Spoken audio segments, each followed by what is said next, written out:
La procédure de destitution de la présidente Dilma Rousseff sera longue et traumatisante. Déclaration tout à l'heure du président du Sénat brésilien qui en dit long sur cette crise politique. Les sénateurs s'apprêtent à voter pour ou contre cette procédure de destitution. Alors est-ce un coup d'État institutionnel, comme le prétend le camp de la présidente? Est-ce au contraire le symbole des dérives du Parti des travailleurs au pouvoir depuis 14 ans? Une chose est sûre, les Jeux Olympiques de Rio débutent dans tout juste 100 jours et cela tombe très mal. Avec nous pour en parler et pour tenter de comprendre, Jean-Jacques Fontaine. Bonsoir. Bonsoir. Merci d'être avec nous. Vous êtes journaliste suisse, spécialiste du Brésil. Vous êtes installé dans ce pays sud-américain depuis 30 ans. Vous êtes l'auteur de 2016, Rio de Janeiro et les Jeux Olympiques, une cité réinventée. C'est aux éditions L'Harmattan. On va commencer par ce vote en ce moment même. Je le disais, les sénateurs brésiliens sont réunis. Ils doivent se prononcer tout à l'heure, dans quelques heures maintenant. Que peut-il se passer selon vous ? Ce qui est... Bon, c'est toujours difficile de faire des pronostics dans cette saga de la crise politique brésilienne. On a vu des rebondissements un peu chaque jour, mais vraisemblablement, la poursuite de l'enquête contre Dilma Rousseff va être votée par les sénateurs à la majorité simple et elle sera donc écartée de son poste de présidente pour 180 jours, le temps que le Sénat mène l'enquête jusqu'au bout et décide si cette destitution est définitive ou pas. Mais quoi qu'il en soit, on peut dire que c'est la fin d'une époque et la fin d'un système. Alors, je l'ai dit, Dilma Rousseff, la présidente elle-même, mais aussi son camp, tous ceux qui la soutiennent, parlent de coup d'État institutionnel. Est-ce votre sentiment ? Alors, je ne dirais pas cela dans la mesure où, effectivement, constitutionnellement, toutes les procédures ont été respectées. À aucun moment, il y a eu une dérive de type autoritaire comme on a pu la connaître au Venezuela, comme on a pu la connaître en Argentine à l'époque Kirchner.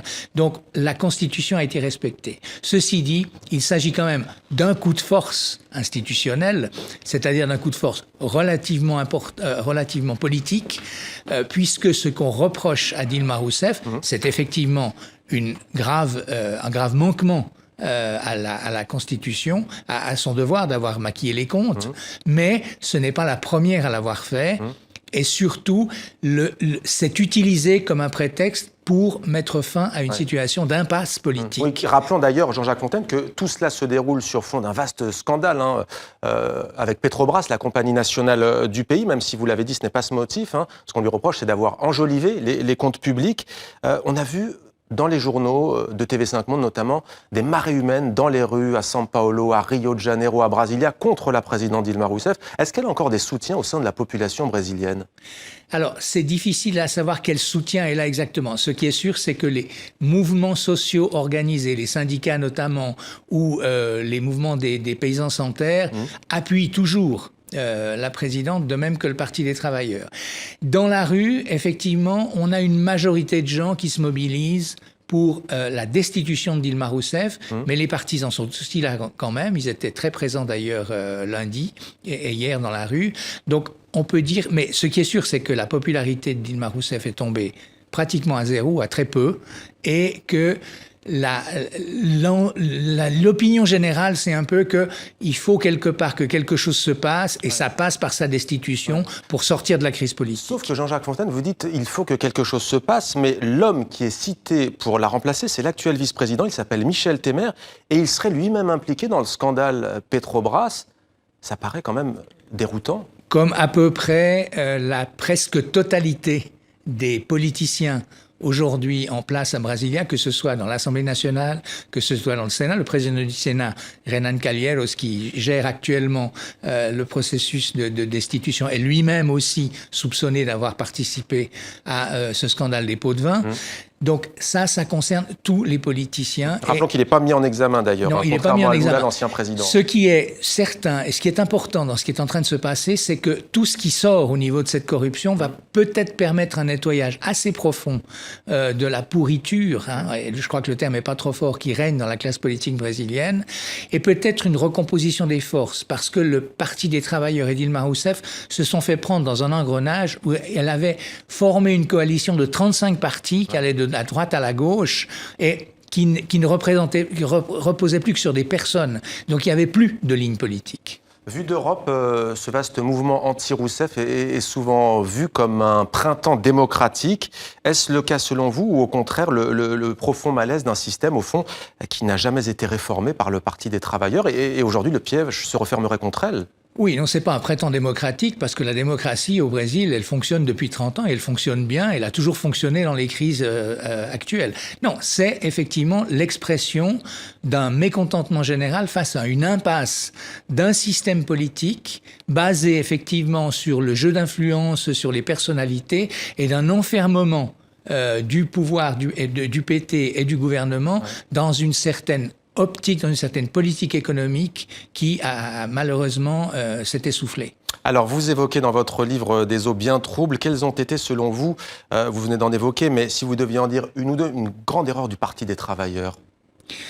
Alors, la grande erreur, ça a été de ne pas voir venir la crise internationale de 2008-2009 et d'avoir continué sur cette lancée de redistribution aux plus pauvres des bénéfices de la croissance qui était à l'époque basée sur la flambée des matières premières.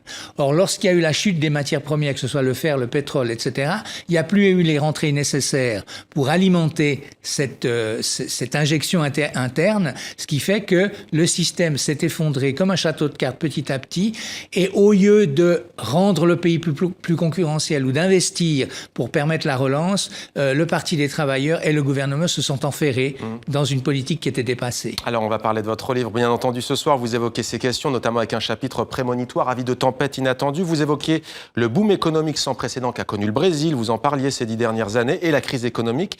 Est-ce que vous faites un lien de cause à effet entre cette crise économique et cette crise politique qui sévit aujourd'hui au Brésil ?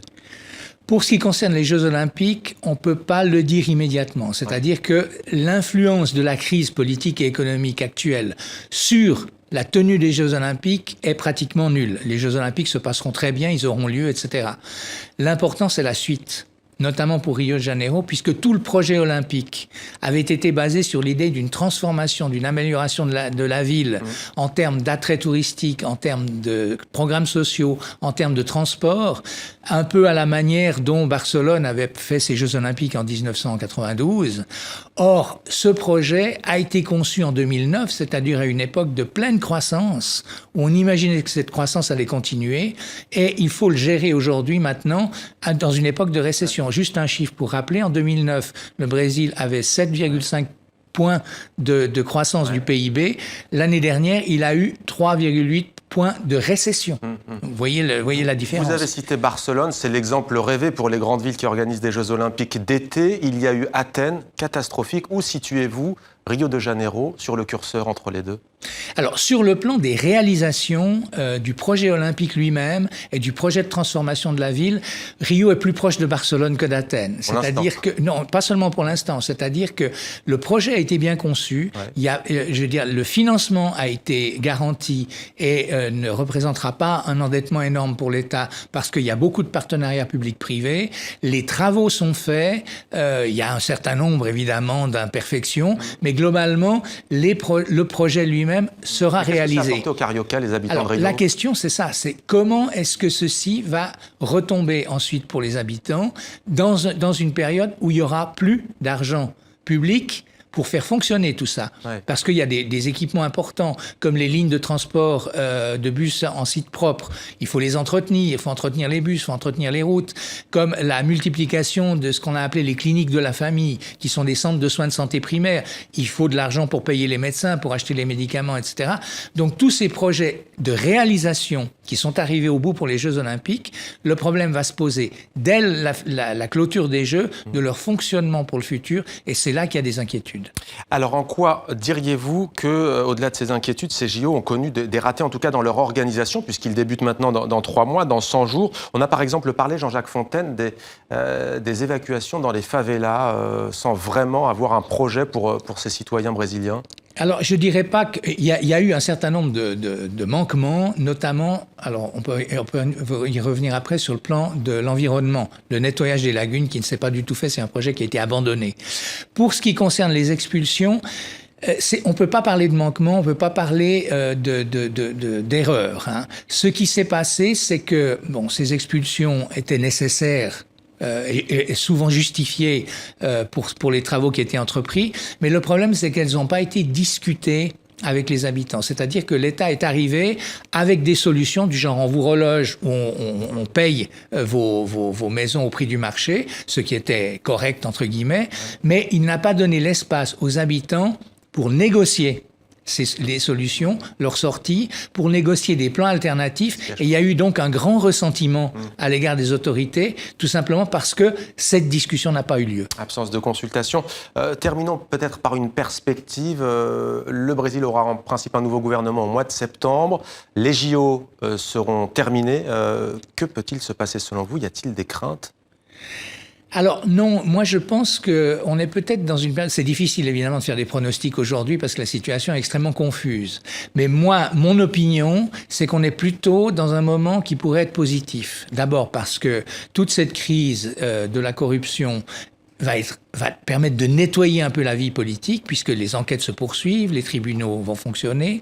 Et puis, la réorganisation des forces, avec la cassure de cette espèce de grand magma qui soutenait la présidente Dilma Rousseff, et le fait que la gauche du Parti du Travail, du Parti des Travailleurs et des petits partis qui l'appuient... 45 à peu près. Non, mais les trois partis, je dirais, de l'extrême gauche, de l'échiquier de gauche, qui va se retrouver dans l'opposition, va peut-être permettre une réorganisation des forces droite-gauche qui va permettre de relancer un débat politique qui n'a plus lieu actuellement au Brésil. Quel bilan tirez-vous de ces quasiment 15 années passées au pouvoir pour l'ancien président Lula, Dilma Rousseff, le Parti des Travailleurs? Il y a nettement deux périodes.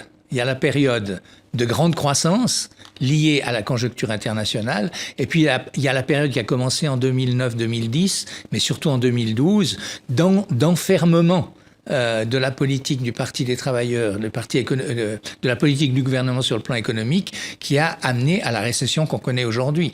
Donc là, aujourd'hui, le pays est dans l'impasse. Il s'agit de trouver une issue, et peut-être que, même si ce n'est pas la meilleure des solutions, la destitution de Dilma Rousseff est la seule solution possible. Eh bien, réponse tout à l'heure. En tout cas, les sénateurs doivent voter. Jean-Jacques Fontaine, merci, journaliste suisse, spécialiste du Brésil, auteur de 2016, Rio de Janeiro et les Jeux Olympiques, une cité réinventée, édition L'Harmattan, Horizon Amérique latine. Merci à vous, Jean-Jacques Fontaine. Merci.